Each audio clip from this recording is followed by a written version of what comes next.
Hey guys, hope you're all having an awesome day. Once again, to my left, you'll see our washing machine. Behind me, you'll see a photo of something of which I have no idea. But anyway, I digress. I just got back from doing the back workout, and I am destroyed, absolutely destroyed. I want to talk about a bunch of stuff today. So, first of all, check-ins. Everybody who got a check-in did really well. Like some of you guys were like, "Yeah, I kind of screwed up the whole week, but I still lost 2 pounds." Or some of you guys, did like extremely well, and some of you guys aren't trying to lose weight. Some of you guys are trying to gain weight. So, there wasn't a single check-in that came in that I wasn't impressed by. I think everybody really kicked ass, and it's clear that a lot of you guys are really taking this seriously, and you guys are going to do big things. So all in all, I'm super, super happy. Um, Everything was really good. Honestly, there wasn't a single person who submitted a check-in who didn't do well. But that being said, there are still some people who haven't submitted check-ins. So if you haven't submitted a check-in, I'm just going to be honest with you, and I'm going to give you a little dose of the reality and the truth. And this isn't a negative thing, right? The truth of the matter is that if you didn't submit a check-in because maybe you didn't do as well as you want or whatever else, then it's a non-issue. I'm not here to judge you guys. I'm not here to like spank you guys. I'm not here to slap food out of your mouth or out of your hands, right? I'm just here to provide you with kind of a 6 week intense experience that's going to help you get ahead. And not everybody's progress looks like everybody else's progress. If you send me a check-in and you're like, yeah, well, I didn't quite do as well as I want, but here were the obstacles, I'm never gonna respond and, well, you should have. Like, I'm no superiority guy. I'm not, I'm not better than anybody, and I'm not here to give you a hard time because maybe your week didn't go as planned, right? I mean, you guys ultimately, what you put in is what you get out. But if maybe you didn't put enough in this week, I'm not here to judge you, and I'm not here to give you a hard time. I'm here to say, okay, here's a couple of things that maybe we could look at changing, right? Or here's maybe a couple of suggestions for improvement next week. So never hesitate to get me a check-in. Even if you didn't get me a check-in, then feel free to get me a check-in.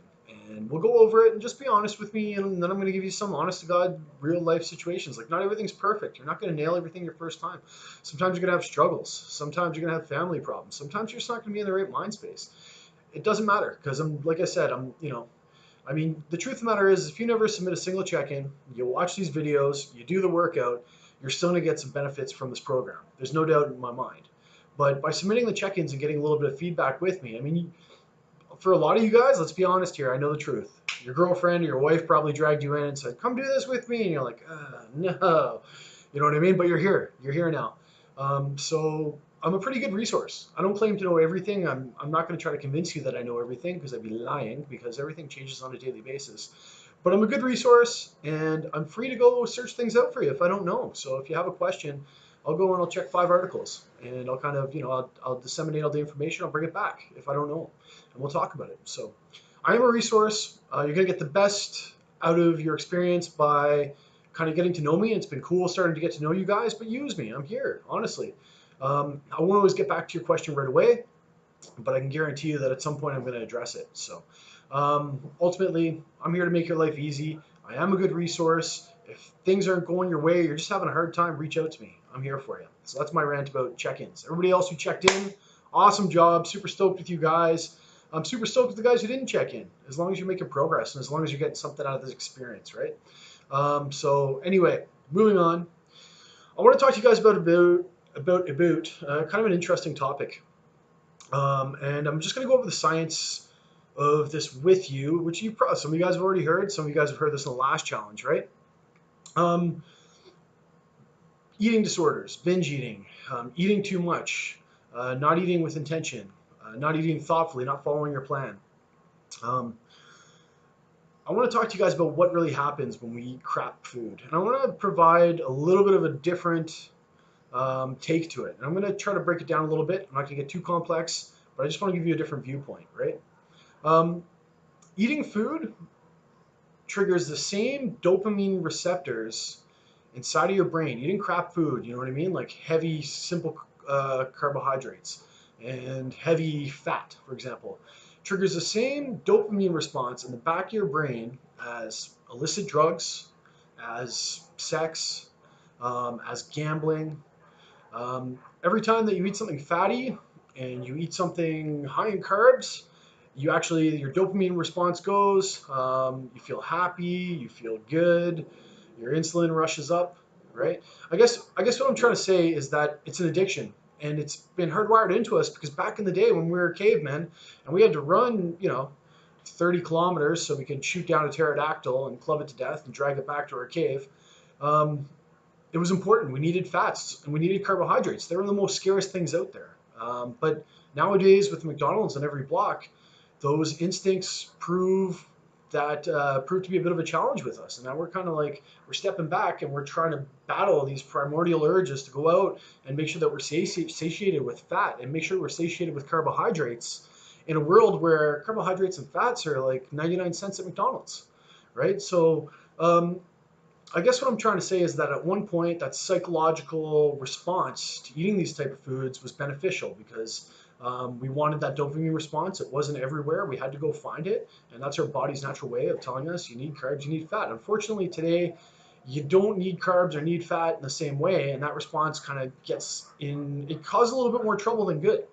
So so knowing that food is an addiction, the effects that you receive are similar to illicit drugs, sex, basically anything that feels good.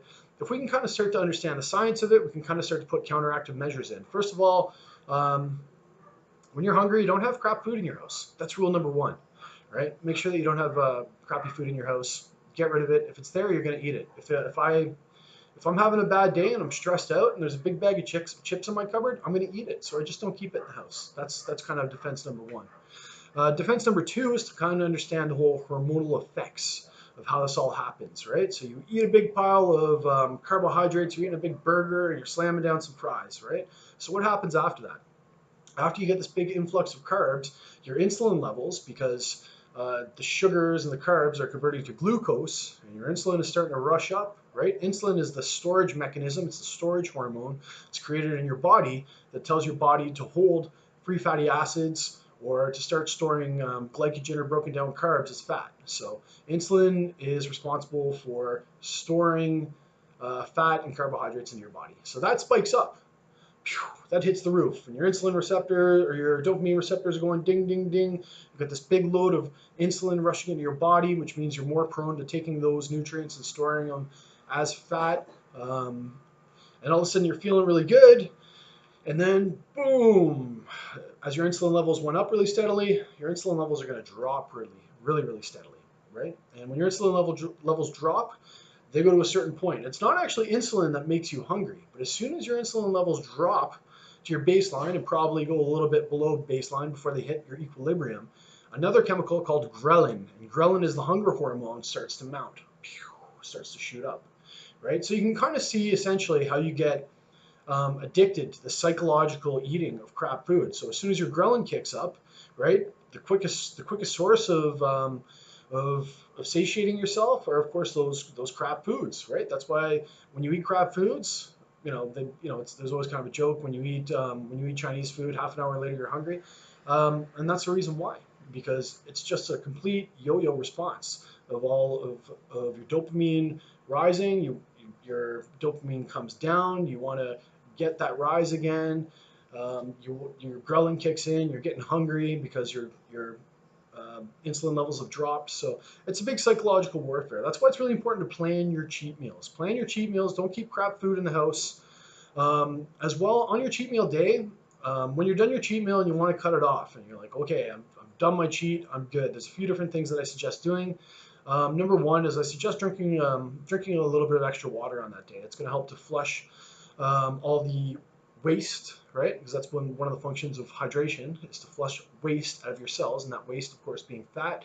Drink some extra water. It's going to make sure that you're filled up. I would always say that if you're really getting that craving, have some sugar-free Jello or something like that kicking around. Also eat fiber, right? Eat vegetables, fibrous vegetables. That's all going to kind of help to tame the beast a little bit.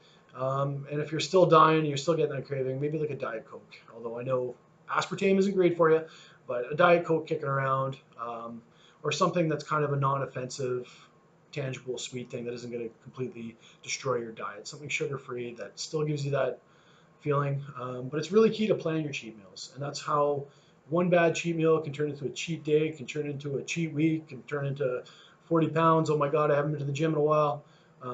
Because it's all just chemical responses. It's all just neurons, and your endocrine system shooting off different little things. And when we know that, it makes it a little bit easier to harness that, and it makes it a little bit easier to understand that.